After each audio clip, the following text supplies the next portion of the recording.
सफलता चुटकियों की बात, एक कन्विंस।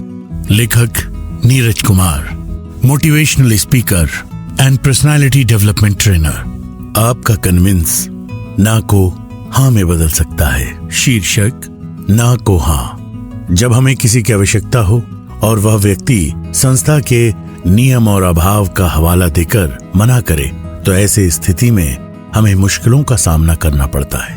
किसी की ना को हाँ में बदलने का एक अचूक मंत्र यहाँ मैं आपको दे रहा हूँ। मेरे जीवन में ये मंत्र कभी भी विफल नहीं हुआ है। जहाँ लोग कहते हैं कि अरे भाई, आप किस व्यक्ति के पास जा रहे हैं, खड़ूस है एकदम, वो आपका कोई सहयोग नहीं करेगा, ऐसे व्यक्ति से भी मैंने सहयोग लिया है, उनकी चाय पी है, अभिवादन लिया है। आप सुने और इस मंत्र को ग्रहण करें। एक बार मैं बिहार के पूर्णिया जिले में अंग्रेजी पढ़ाने वाली एक संस्था के लिए मार्केटिंग कर रहा था। 10 दिनों का कॉन्ट्रैक्ट था। एक दिन दोपहर में लंच ब्रेक पर मैं कोचिंग में पहुंचा। कोचिंग के डायरेक्टर क्लास में थे। मैं और कोचिंग के 2 स्टाफ ऑफिस में बैठकर आगे की कार्यनीति पर चर्चा करने लगे। उसी समय एक लड़का आया। स्टाफ ने कहा, सर आप ही इंक्वायरी ले लीजिए। मैं इसकी इंक्वायरी लेने लगा। उस लड़के ने बताया कि उसका एयरफोर्स की लिखित परीक्षा में सिलेक्शन हो गया है। 2 माह के बाद उसका इंटरव्यू है। उस इंटरव्यू में अंग्रेजी की आवश्यकता पड़ेगी। मैंने स्टाफ की तरफ देखा। स्टाफ ने कहा, सर इस तरह के एडमिशन नहीं लेते हैं, उनका कोर्स सिलसिलेवार चलता है और सारे बैच भी फुल हैं। अब जो भी एडमिशन होगा वो इन सारे बैच का कोर्स पूरा करने के बाद ही होगा। सर ने नए एडमिशन लेने के लिए मना किया हुआ है। मुझे लगा कि लड़के के भविष्य का सवाल है। मैंने उस कर्मचारी से कहा कि एक बार जाकर आप सर से पूछ तो लें। वह कर्मचारी मुझसे प्रभावित था और मेरा सम्मान करता था। वो मेरी बात मानते हुए उठा और क्लास की ओर चल दिया। जब वो लौट कर आया तो उसने बताया कि सर ने मना कर दिया है और उसने कहा, ये तो मैंने पहले ही कहा था। इंक्वायरी के लिए आया हुआ लड़का उठा और निराश होकर जाने लगा। तभी अचानक मुझे कुछ सूझा और मैंने उस लड़के को रुकने के लिए कहा। वो पीछे मुड़ा और सवालिया दृष्टि से मुझे देखने लगा। मैंने उसे बैठने के लिए कहा। वो मेरे सामने बैठ गया। मैंने उससे पूछा कि पूर्णिया में और भी अंग्रेजी पढ़ाने वाले कोचिंग और शिक्षक हैं, लेकिन आप यहाँ तो कुछ सोचकर ही आए होंगे। उसने कहा, हाँ, मेरे दोस्तों ने बताया कि सर अच्छा पढ़ाते हैं। मैंने उसे अपना परिचय दिया और कहा कि पिछले 5 दिनों से मैं यहाँ हूँ। मैं यहाँ विभिन्न कॉलेज में, हॉस्टलों में सैकड़ों छात्रों से मिला हूँ। मुझे यहाँ के अंग्रेजी के कुछ ही शिक्षकों के बारे में छात्रों का सकारात्मक रुख मिला है, जिनमें से एक अच्छे शिक्षक ये भी हैं। आप यहाँ से अन्यत्र जाओगे, ये जरूरी नहीं है कि आप अच्छे शिक्षक ढूंढ ही पाओगे।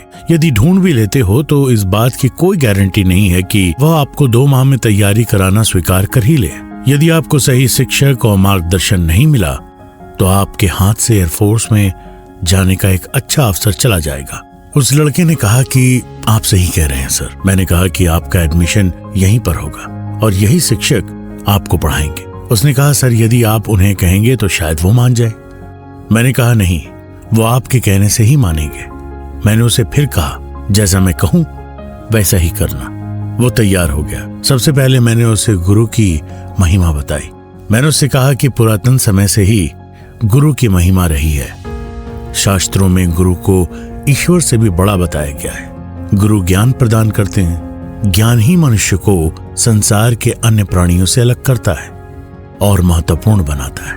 मैंने उससे पूछा कि क्या आपको गुरु के पैर छूने में परेशानी तो नहीं होगी? मुझे लगा कि आजकल के लड़के सोचते हैं कि पैसे देकर ही पढ़ना है, तो इतना क्या गिड़गिड़ाना। क्योंकि आगे मैं जो उससे करवाने वाला था, उन सब के लिए उसे ये सभी बातें बताकर कन्विंस करना जरूरी था। उसने कहा, सर आप इतना बता रहे हैं तो क्या परेशानी? मैंने उसे कहा कि ठीक है, अब ध्यान से सुनो। आप थोड़ी देर यहीं बैठो, सर क्लास खत्म करके थोड़ी देर में आ जाएंगे। जैसे ही वो आए, आप खड़े होकर सम्मान और श्रद्धा से उनके पैर छूना, अपना परिचय देना और अपने आने का कारण बताना।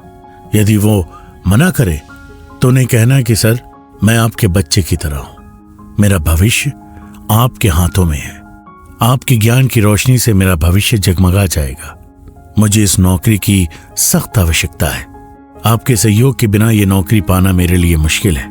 इतनी बातें उसे बताकर मैं आगे के अपने मार्केटिंग के काम के लिए वहां से निकल गया। जब मैं शाम में लौट कर आया तो उस कोचिंग संस्था के डायरेक्टर से पूछा, आज आपने सौरभ नाम के किसी लड़के का एडमिशन लिया है जो कि एयरफोर्स की इंटरव्यू की तैयारी के लिए 2 माह के लिए यहाँ आए हुए हैं?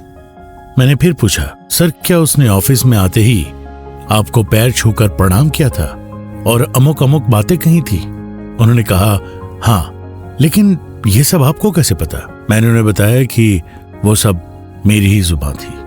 कन्विंस ऐसा होना चाहिए जो सीधे दिल और दिमाग पर असर करे।